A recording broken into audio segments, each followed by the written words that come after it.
So we can just jump right into it. Rebecca, how about you take a minute to introduce yourself to the viewer? I know we posted your podcast episode, was it yesterday morning? Mhm. And I just wanted people to be able to jump in and get to know a little bit more about you on a personal level. And feel free to ask questions in the chat, and I will keep an eye on those if you have anything specific. But just go ahead and introduce yourself real quick again, and then we'll jump right into it. Absolutely. So I am Rebecca Taylor. I live in Lynchburg, Virginia, with my husband of 15 years and our three kids. We just had a baby 5 weeks ago. So we have a 7-year-old and almost 5-year old and a five week old.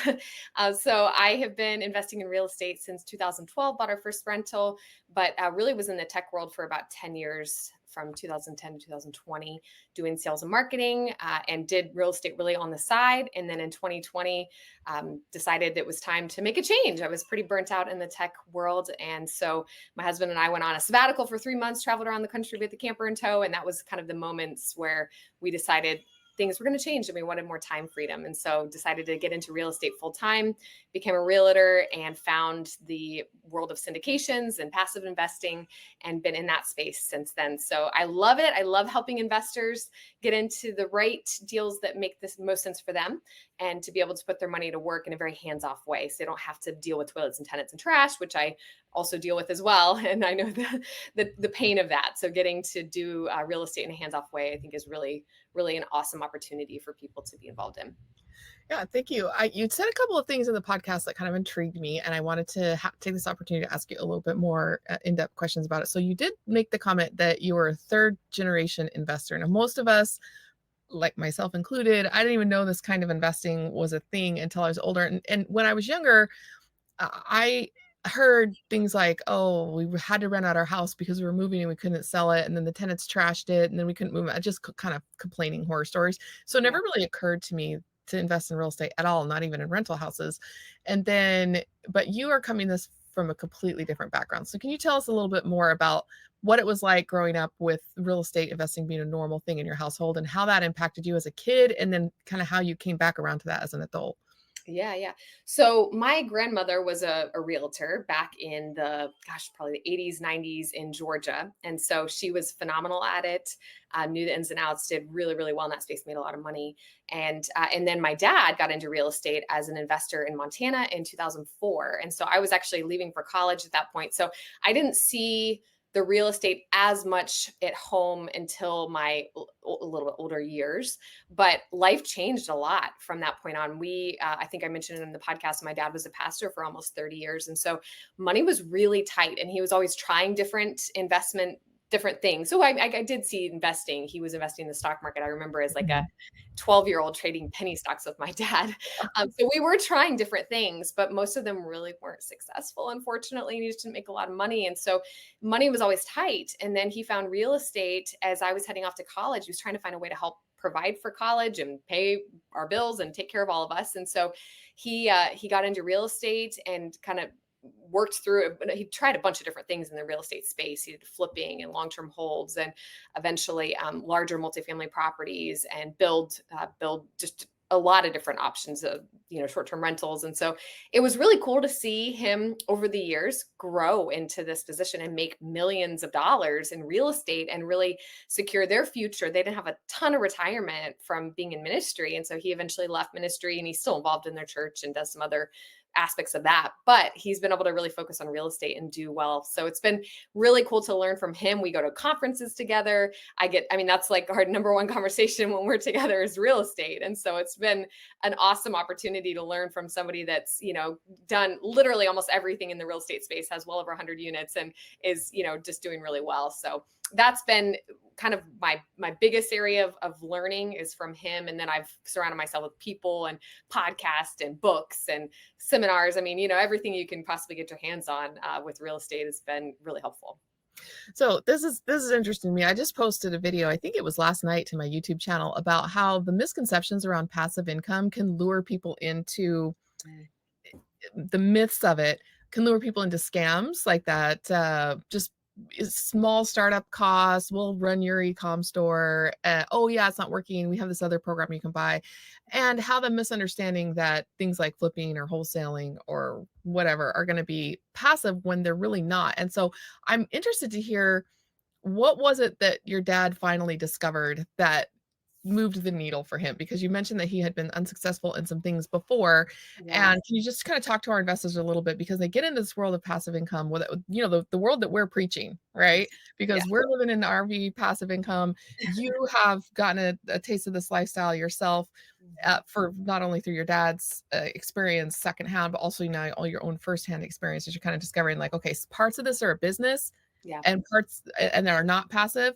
Mhm. Parts of this are passive. And so kinda tell us, like, what things he dabbled with that didn't work, and then what finally was the thing that was like, "Oh, this actually works, dad. Tell me more." Yeah, yeah. So when you say the things that he dabbled with that didn't work, are you talking about within the real estate space or outside of real estate? It really anything because when we start thinking, like, "How can I retire early? How can I make more and work less?" We Mhm. go down this rabbit hole of all sorts of possibilities. The shiny object syndrome. That Mhm. is it's a struggle. Yeah, he did try again the stock market, and again, I don't mean to. I think there's a lot of great opportunity in the stock market, but My I think grandpa made all his money in the stock yeah, market, yeah, and that's what kind of people got me do. motivated. Yeah, It it's possible. it's It's safe. possible, but I think you need to know it. Like you really need to know it. You can't necessarily dabble at it, or most people can't. Some can. They just have that brain. But my dad, I think, dabbled in that and just didn't really do well. He dabbled in. He had like a lawn care business for a while. He bought alpacas. That was one of his ventures. We had a lot of alpacas on our property in Montana. They were really cute, but not They're such profitable. snots. Literally, they're snots.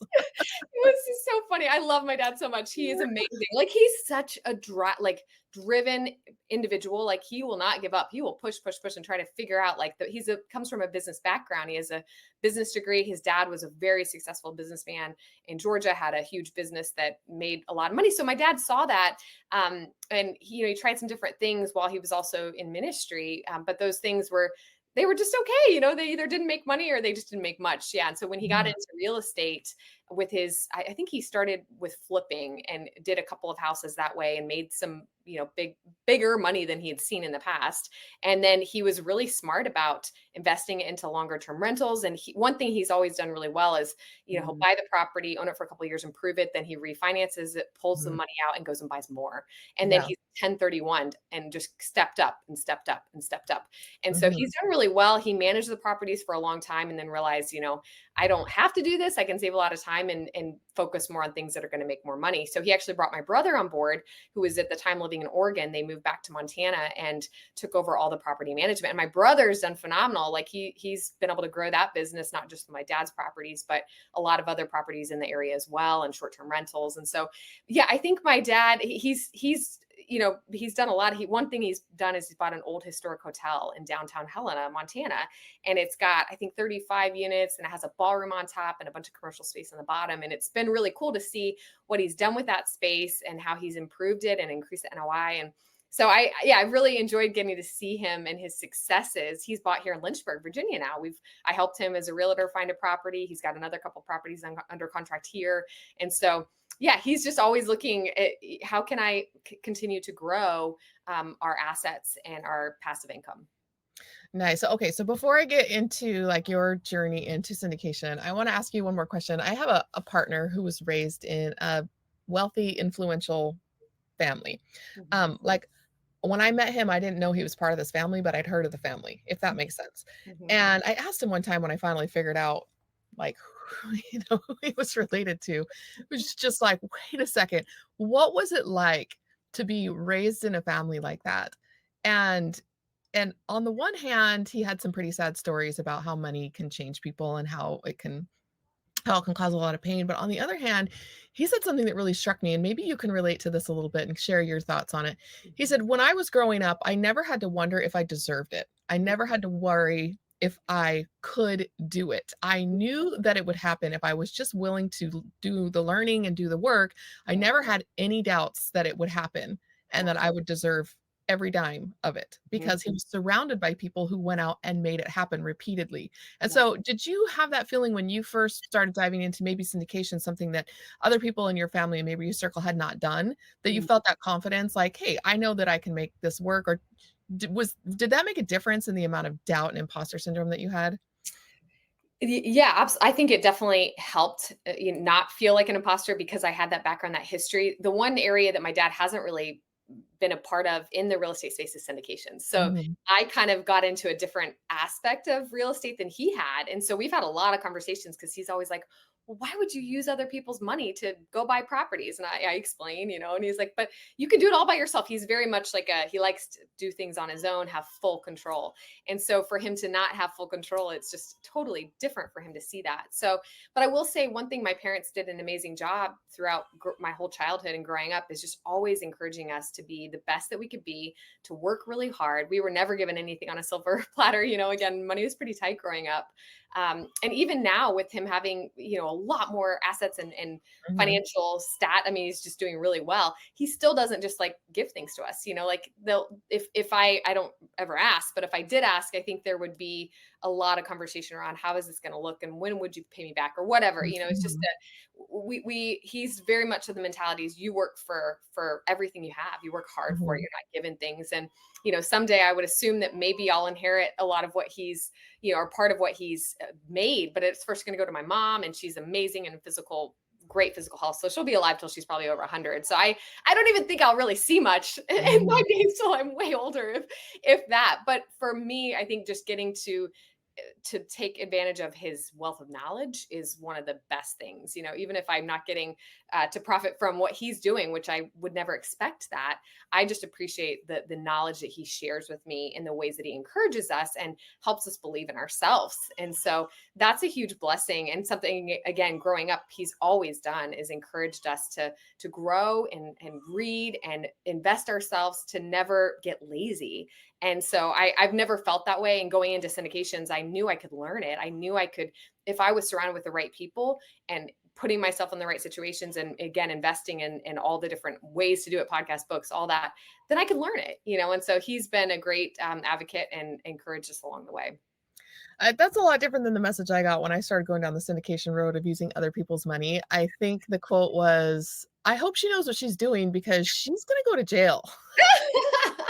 I thought, well, I mean, at the Oh, time, I didn't know what I was doing, and so that was a very scary thought because I didn't really know anybody personally in my life that was doing that, and there was this fear of if you do it wrong, you could go to prison, and no. that's true, but at the same time, it's an exaggerated look at the negative side without really taking into account the positive side. So when you started going down this road, can you show us what that looked like for you? How did you find that by using other people's money, you could create win-win situations between the people who don't want to deal with the toilets and trash. They're high income earners, maybe in specialized professional degrees or technical areas, and or maybe they live in an area where real estate investing in their backyard doesn't make sense. And you're willing to put in the work and they're willing to put in the money. And you think to yourself, hey, I need to get into this. So where did you discover that? Where did you first start hearing about it? And tell us a little bit about what maybe your first deal looked like in that space. Yeah, absolutely. So, as I shared on the podcast, I've worked at two different firms as the director of investor relations. And so the first was a group that did fund of funds, and they invested in a number of different assets, from self storage to mobile home parks to multifamily, light industrial. And so it was a really awesome opportunity to learn from some very smart people, and to get to apply my skills with sales and marketing and customer service and help grow their business and help raise capital with them, and just be an advocate for both the investors and the company. And so that was where we did our first investment, my husband and I. It was 100,000, and there was an opening, and I was, as I got to know the company, got to know what we were investing in, seeing the returns, and just the fact that they were really solid, they were a company that could be trusted, I felt good, investing with them. And so my husband was a little nervous at the time. He's like, $100,000, like we could go buy some more property. We've been buying. Should we go ahead and go buy some other properties? And I'm like, well, let's try this. This is something that I really believe in, and I think that it will help us and benefit us long term. It's something monthly is going to pay cash flow. It'll grow over time. Eventually, they'll sell these assets. And so um, yeah, that was a really eye-opening experience because I was working within the company. So I was seeing everything from the back end, but then I was also an LP in the deal and getting to see everything from the front end. And I'm still invested in that deal. We still get a monthly dividend. Actually, an asset just sold a couple weeks ago, a mobile home park. And so we got a larger distribution. Um, and that was kind of cool to see, to just the way that the fund has evolved over time, and that, they might buy some more assets to add back in there because it's a 10-year hold, so it's a longer hold.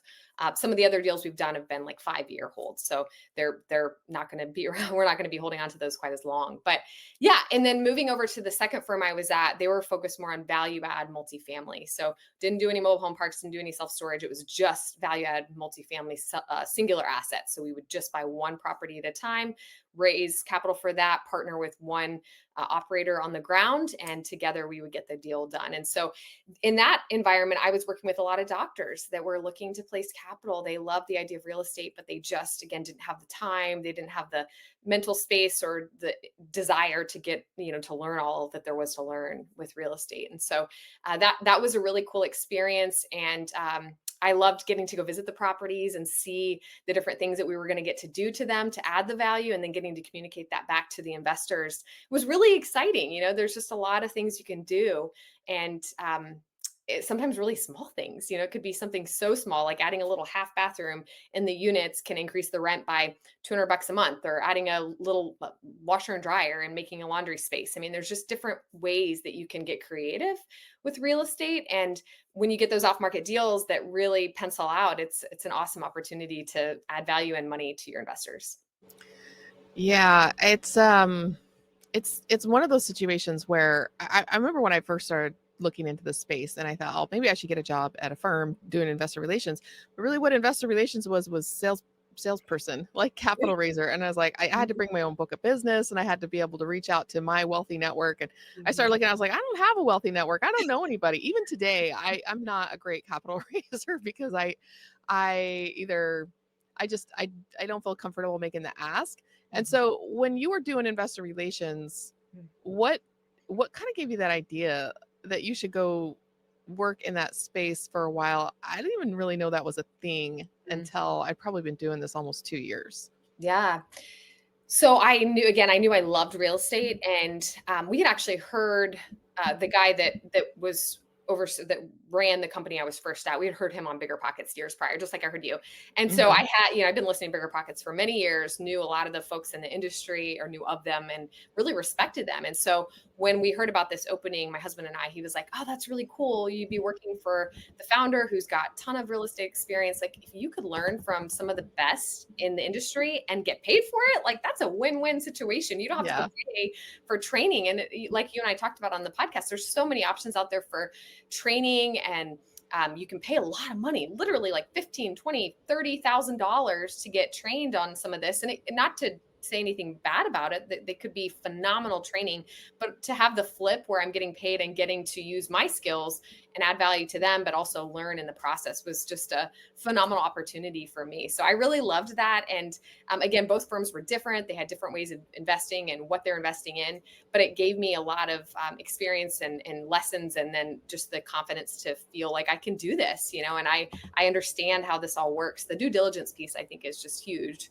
And I think that, that's something I really learned in that first firm I was at, is they were so focused on being a due diligence partner and finding the very best in class operator to partner with. And that reminds me of how I got started, because we sold our house in Texas. We moved to Utah, and we didn't need all of that cash to be able to put the down payment on our new house. It was one of those things where we had taken that house in Texas and ripped off basically 4 walls and a roof. It was almost a complete tear down. And so there was a lot of forced equity in it. We lived in it for 5, almost 6 years. So there was a lot of appreciated equity in it as well. So when we moved to Utah, I found myself sitting on this little pile of money, and we put our down payment on our new house. And then I said, I'm going to go start a real estate business. And so the first thing I knew how to do was to loan money out to somebody. And he turned into a mentor to me. Basically, he paid me to mentor me. And because when you put that much money with somebody, they're going to pick up the phone when you call, they're going to answer your questions, they're going to be having invested in that ongoing relationship with you. And even though I ended up not investing with him again as a lender, because I want to take that money and go start my own business, we're still friends, and we still talk about projects together. And the other thing is, now then, when I needed to borrow money to renovate some apartment buildings that we bought, we just decided to do it on private debt notes, and our lenders became our friends and our partners. And so they got that inside look into what we were doing, because we had specific meetings just for our investors where they could ask us whatever they wanted. And it wasn't just like, what's going on with this investment? What's going on with my money? They were looking at maybe doing some some more active business stuff, and they were able to ask us a ton of questions that didn't have anything to do with their investment necessarily, but almost using us as mentors. And we were very interested to be their mentors because Yeah. they were our investors. And so I Yeah. think it's a great way to get started. And you mentioned that you were a limited partner in some of the deals too. What did you learn differently when you had your own money in there on the line versus what you learned just by doing it as a job? Hmm. Oh, that's a really good question. I'm trying to think about how to word that. I mean, I think in either seat, I still take a extreme amount of responsibility for Hmm. investors, and whether I am an investor and LP in the deal or I'm not. I've been able to invest in every deal that the companies I've worked at have done. So, but even talking to other investors that had invested in things before I came on board, I still take a lot of responsibility. I guess one thing that has been interesting is now that my husband is in these deals as well, I can Hmm. hear from him because he has a totally different view. He has different glasses on because he's not involved in the day to day operations. He doesn't know everything that's going on behind the scenes. There would be some times where he's like, they won't stop sending me emails. I'm tired of all the emails. And I'm like, oh, we're just trying to keep you informed. Like communication is key. So that's my thought is like, well, we need to keep you informed. And he's on the other end, like, I trust you guys. Like, you don't need to keep sending me emails every day or every week, like get the job done and give me a monthly update or whatever it may be. And so he's been one it's been fun to talk to him because he's totally outside. When I was in those two roles, he was totally outside of the businesses that we were in. And so he's got a fresh perspective. And I think that's helped me feel more like, okay, well, here's how we should be acting from an investor standpoint versus I'm sitting on the other side and, participating in the back end. Yeah, I don't know if I would say that when I invest my own money in the deal, it's any different than if I only have investor money in the deal. I feel like when the deal is my responsibility, it's my responsibility. Yeah, And absolutely. when I'm a limited partner with my own money on the line, I tend to be a little less Yeah. interested. Just like what your husband's saying, like, well, okay, great, this is going. I don't want to read another spreadsheet. Yeah. When I have investor money, it's almost like when you're babysitting the neighbor's kid versus babysitting your own kid. And Yeah. you're just so much more hyper vigilant of Yes. somebody else's than this sounds backwards than you even are of your own. And that's what I learned is putting my own skin in the game doesn't seem to really make any difference for me from a mental standpoint of how much I'm paying attention and how much I care Yeah. and how much I'm going to be hands on has more to do. I'm actually probably better about it when I have other people's money in the deal than Yes. my own. Yeah, it's a huge responsibility. I mean, I'm so cautious about bringing people into deals if I just like everything has to check out. The boxes have to be all Mhm. checked because you never want to mess up with your friends, family, your parents' money. My parents invested in this last deal I worked on. I mean, that weighs heavy on me. I just really want to make sure that it's going to work and there's no red flags going into it. So yeah, I totally agree with you. I think that's huge. Yeah, and then you mentioned that your husband is now getting a little bit more involved in things, and you have a similar partnership to what I had with my husband, where I was able to not work in anything other than my business because he was able to have the W-2, keep the lights on, keep the kids fed, Yeah. and really, really using that single stream of income that he had to Mhm. augment my time that I could go out and really aggressively pursue my real estate business and my real estate investing. And Yeah. so tell me a little bit about more about what that partnership has done for you. And we won't even get into the tax side of things because it was a brilliant tax move to be having one as a real estate professional and the other as a W-2. But just from a time management standpoint of Mhm. allowing you to just really dive in and have a supportive partner there. Yeah, yeah. Now he is still in his W-2 right now, Mhm. which so exactly. I mean, it has been helpful from having that steady stream, and then with our other investments, that's certainly replaced my income, which has been a huge blessing for us. But I love being able to talk to him about these things on a regular basis and share. Here's the operator I went and visited in South Carolina or Georgia, and here's the things that I see or I don't see, or here's the ins and outs. What do you think about this? Is this the right partner? And he's very discerning. He has a lot of amazing, he has a psychology degree and an MBA as well as I do. And so he's been tremendously helpful in looking at it very objectively. Sometimes I think I can be a little bit more subjective and, like, hey, it feels like we have a great relationship, but he's able to take a step back and say, wait a second, let's let's look at this a little bit more high level. And do you really think this is the right fit for us, moving forward? So Mhm. that's been a huge blessing. I'd love for him eventually to be on board full time with the business. He's in the W-2, which has been so helpful. And he enjoys his job. So we're just kind of navigating like, how does this work in the future? Because I want him full time with me. And he's like, well, it's nice having the W-2 and, getting to use his skills there. And he's the COO of an organization. So yeah, we're kind of like, we're strategizing, figuring out the future. Yeah, for us, it was a real question. Like, I wanted my husband to be able to quit his job. I wanted to be able to replace his income as well. But there was that huge question mark of what was he going to do after he left his job? Is he going to come work in the business? Is that gonna be a strange dynamic? And I think the reason that it works is because I put a team together, and I'm not his boss. We worked in enough tech startups to know that usually the founder is replaced later on by a more capable CEO. And so instead of going through that process, I just wanted to bring in a CEO right from the very beginning. And so I turned over the operations to him, and he's my husband's boss, which is which is really nice. Smart. I love Yeah. it. So we don't have to worry about it as much because I'm not telling him what to do. Yeah. And he knows that he's accountable to somebody other than me. And so that's how we've been able to make that work. For people who ask, they're like, well, your husband is so supportive. What do I do if my partner's not supportive? And I'm like, I don't know. I've never had an unsupportive partner. I can't give you advice there. Oh, I love that. That's really smart to have somebody else that's his boss. Cause yeah, it's a tough dynamic when you're over. Yeah, it can be tricky. And I think that it's something that people who are looking at having a partner quit their job needs to think about very carefully on how they're going to manage that relationship. And you guys seem like you're kind of bringing him in little by little so that you can have that dynamic worked out by the time that he's like, yeah, I think I want to quit my job and do Yeah. something else, whether it's working with you or doing something else.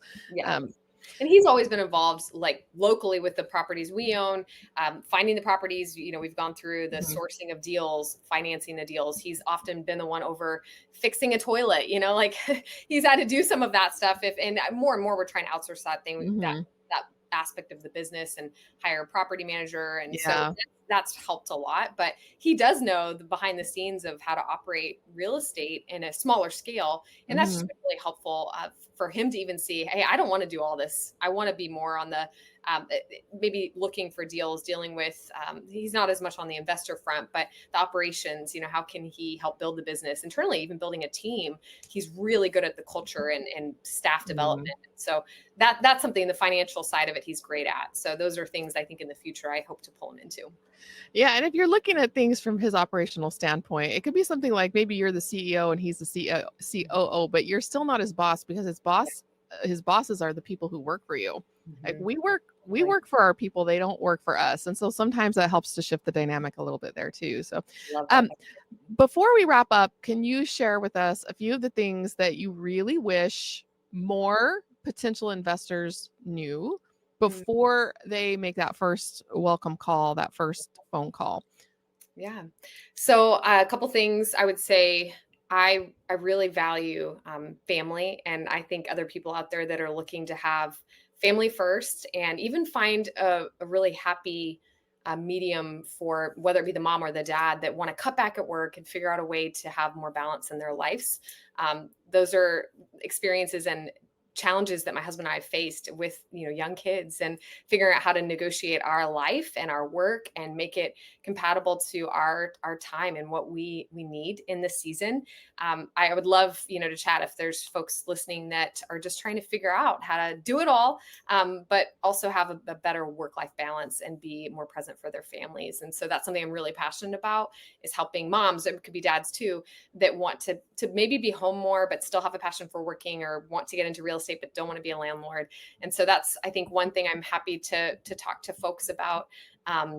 Again, I have a pretty unique standpoint in the sense that I've been involved in both the active and the passive side of real estate, and seen a lot of difference, learned a lot in the time that I've been here. So happy to share any of that knowledge. And I may not be the right one to invest with, maybe Emma or somebody else out there, but I know Emma and I are both happy to point you in the right direction and be a resource to you. This is a small world, small industry. And so I think the more connections you can make, and the relationships you can form, the better you'll be. Because again, we're all here to help each other.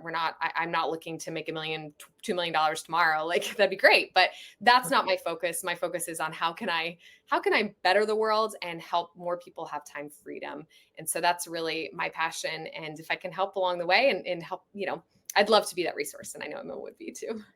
Yeah, I definitely agree. It's a small world. I think that in our world, sometimes we feel like everybody we know is a multifamily or commercial real estate syndicator, and everybody's raising capital from what feels like a very small pool of people. But I think the benefit of us all having this small world and knowing each other is that we can be a resource to people, and they're getting many different points of view, which I personally value. And I want people to be diversified in their investing. I want them to invest with you and with me and with this other thing and in the stock market. I Yeah. feel like pounding the drum of, let's say, just multifamily, it doesn't really give a a clear picture of what we ourselves are investing in for financial freedom. And so I really want to make that more transparent. And then people ask me about so and so syndicator, or so and so this or that. And it reminds me of when I was a nanny, right? When I first got out of high school for some toddler twins. And there was one time that over the weekend when I wasn't there, the twins had gotten into some medication. And Oh no. they had all the little red Oh, on their faces, and their mom was saying to them, they're very little, how many did you eat, how many did you eat? And they could barely count. How many did you eat? And they were like, eat what? I didn't eat anything. Like, and so she turns to the other twin and she says, how many did he eat? She was like, 4.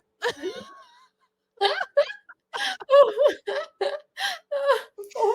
Yep, exactly. So sometimes you're going to get a more truthful answer when you ask somebody else. And so that's why I think as a community, we're stronger when we are associated with one another and we're helping our investors. Because if that's truly our aim, to help our investors live their best life, then there's not going to be that feeling of scarcity in our investors. There's not going to be that feeling of proprietary nature. And so I love that we're doing interviews like this and Yeah. helping to just talk about this world in general and giving people resources. Yeah, absolutely. I couldn't have said it better. So thank you for saying that.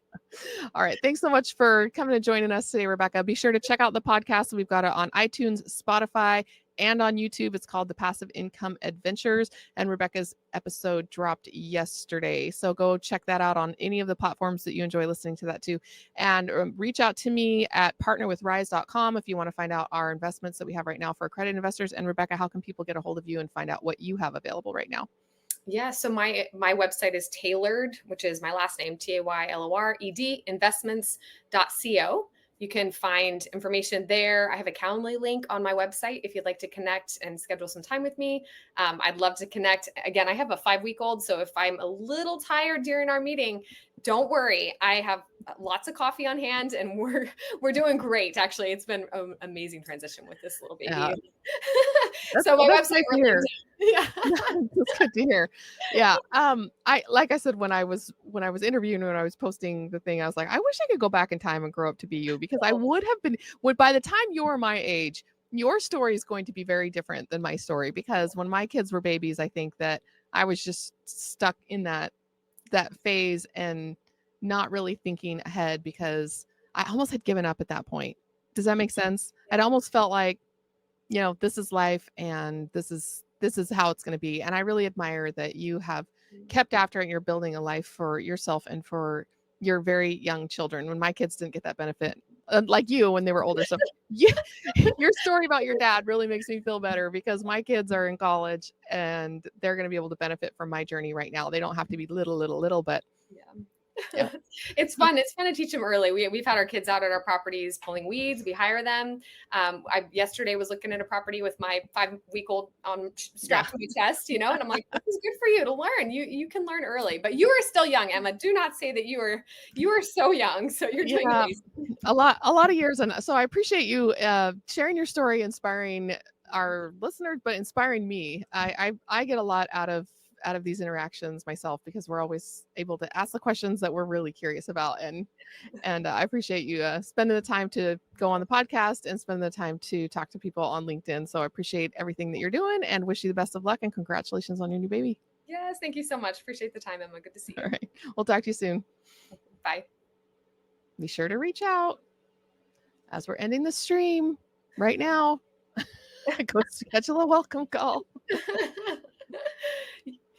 Yeah.